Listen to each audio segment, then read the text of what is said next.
Oh, so the Norfolk house that I lived in was a settlement house in Roxbury, and it was offering, students could live in the settlement house if they would offer their skills to different programming within the Norfolk house. And so one of the residents was a guy, and we started going out.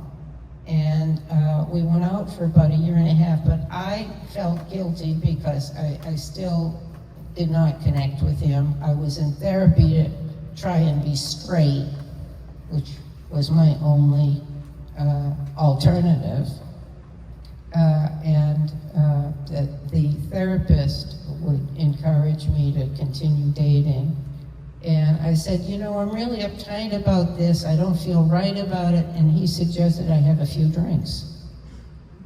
And I thought, if that's going to relax me and if I could change my ways. So I developed a drinking problem. I'm not blaming him. I developed it. But it was a terrible time to have these feelings and feel like you have no choice but to try and change. So eventually, I sort of parted ways with him, but I have always felt guilty about that I wasn't honest in the relationship. So it's not really resolved for me, but he was a good guy. And I hope he's happy with kids. Mary, in 1969, there was Stonewall and the uprising, and you want to talk about your reaction to it? I had no idea that there were lesbians and gay people out there to change the history or the reputation of us. When I heard about Stonewall, which I hope all of you know, so I thought, this is for me to finally feel good about myself and to want to get involved in it. And it changed my life, and I know a lot of lesbians. It really has made my life wonderful.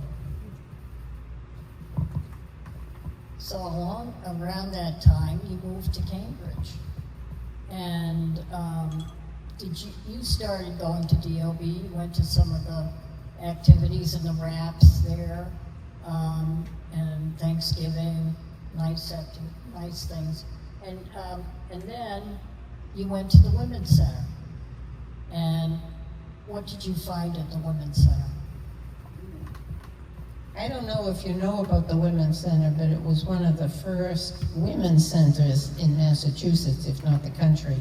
And it came about as a takeover of women taking a building, a downright old building at Harvard, taking over the building, asking that there be a women's center. And the takeover lasted a long time. And I secretly went down and watched the takeover. I didn't feel, I was still social work. I didn't feel safe enough to come out, but I was inspired by it. And once the Women's Center got established here in Cambridge, I got involved in it. I joined a women's group, came out. I also, as part of the Women's Center, there was the women's school. Speaking of never being good at school, I was excited about women in school. So I loved the women's school. I took a lot of classes and I gave a few here and there. And the women's school was sort of like non-traditional. You could learn about how to oil your car. But it also taught about the classics of lesbian women. I was really excited. So that was part of. So you were in a consciousness raising group also at the Women's Center, right? Right. And what happened in that?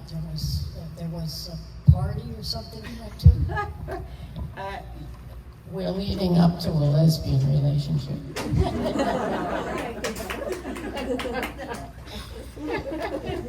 And here's the story.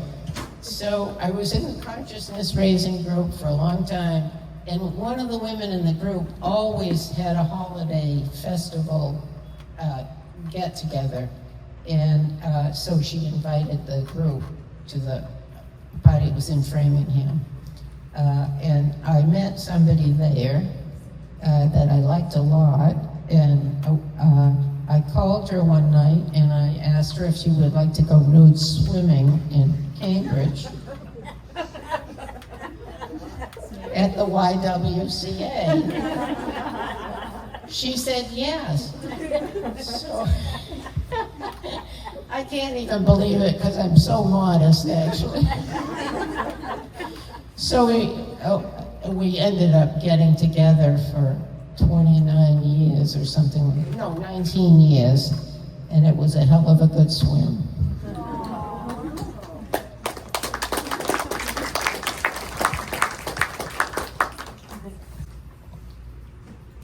The other thing that maybe you could talk a little bit about, Mary. It would be a little bit. Okay, it'll be a little bit. Is about your collection that you have had for many, many years, from like the 1970s on, some photographs. You want to talk about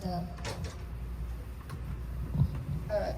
When I lived in Roxbury, there was a lot of graffiti around, and I was really touched by the graffiti, touched and appalled by it. And I started to take pictures of graffiti.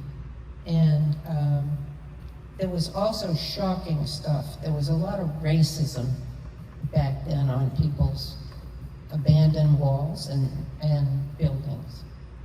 So I got excited about graffiti, and that also moved on to collecting buttons about anything connected with change and GBLT stuff.